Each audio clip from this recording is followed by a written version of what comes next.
Երկու ամենատարածված սխալը ձմռանը մեքենա վարելուց։ Ամենաառաջինը, երբ որ դիմացի մեքենայից հեռավորություն չի պահպանվում, առհասարակապես պահել ձմռանը այդ առավել եւս, որովհետեւ երբ որ արգելակում եք, բուֆերային զոնա չեք ունենում, մեքենայի արգելակման հեռավորությունը մի քանի անգամ մեծանում է, հատկապես այսպիսի սխլիկ ձյան պայմաններում մեքենան գնում հակվում է դիմացի մեքենային։ Երկրորդ ամենատարածված սխալը, երբ որ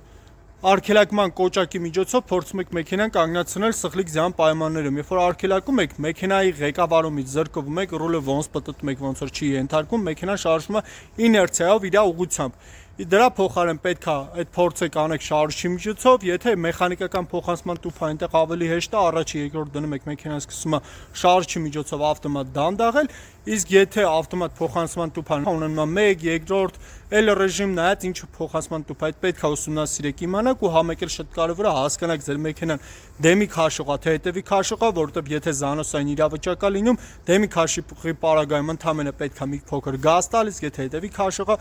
գազի պեդալից պետք է ոտքը վերցնել ու փորձել մեքենա ղեկի միջոցով կառավարել։ Եղեք տեղեկացված ու անվտանգ ու ավտոտնից բացի որոշել եմ մի քանի նմանատիպ վիդեոներ թողարկել մեքենա վարելու նրբություններից եւ էթիկայից, փորձենք մեքենա վարելը դարձնել ավելի անվտանգ ու հաճելի բոլորիս։ Լավ մնացեք, ստեղ ներքևից էլ բաժանորդագրվեք, որովհետեւ տենեք այդ ավտոտան վերջն ինչ է լինելու։